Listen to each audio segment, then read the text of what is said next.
సంఘము కలిసి ప్రార్థన చేస్తే సంఖ్యళ్ళు తెగిపోతాయని కూడా వాక్యం ఉంది. సంఘము కలిసి ప్రార్థన చేస్తే సంఖ్యళ్ళు తెంపబడతాయి. సంఖ్యళ్ళు తెంపబడే అటువంటి ప్రార్థన, ఆ శక్తి, ప్రార్థన అనే ఆ ఖడ్గము ప్రభు మనకిచ్చారు. ఆ ఖడ్గాన్ని ఎలాగా ఉపయోగించాలనేది మానవునికి తెలియట్లేదు. ప్రార్థన అంటే ఏంటి? ఖడ్గమది. ఆ ఖడ్గము మనుష్యులను హతమార్చే ఖడ్గము కాదది. అపవాదిని హతమార్చడానికి ప్రభు మనకిచ్చిన ఖడ్గమే ప్రార్థనా శక్తి అనబడే ఖడ్గము. ఆ ఖడ్గం ప్రతి ఒక్కరికి ప్రభు ఇచ్చారు.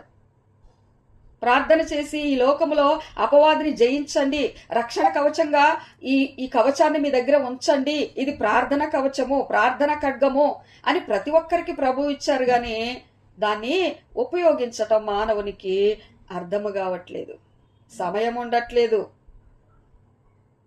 దేవుని బిడ్డలారా, ప్రార్థన చేయటం అంటే ఏంటి? సాక్షాత్తు ప్రభుతో మాట్లాడటం. మనం ఏం చేస్తాం? ఈ లోకంలో మనుషులతో మాట్లాడటానికి మనకి సమయం ఉంటది, అవకాశం ఇస్తాం. మనమంటే మనమే కాదు, లోకమంతా చెప్తున్నా. ఇతరులతో మాట్లాడటానికి సమయం ఉంటది. ఫోనుల్లో చూసారా ఎంతసేపు మాట్లాడతామో? గంటలు గంటలు ఎలా వెళ్ళిపోతున్నాయో కూడా తెలియదు. అలా మాట్లాడతాం. కానీ ప్రభుతో మాట్లాడటానికి మనము ముందుకి ఉండము. ఎందుకు ఈ మాట చెప్తున్నానంటే, అక్కడ ప్రభువే అన్నారు, ఒక గడి అయినను నాతో కూడా మేల్కొని ఉండలేరా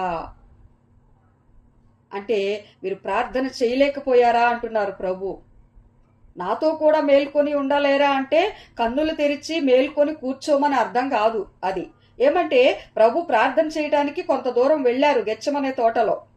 ఆయన అక్కడ ప్రార్థన చేస్తున్నారు, ఇక్కడ వీళ్ళని చేయమన్నారు.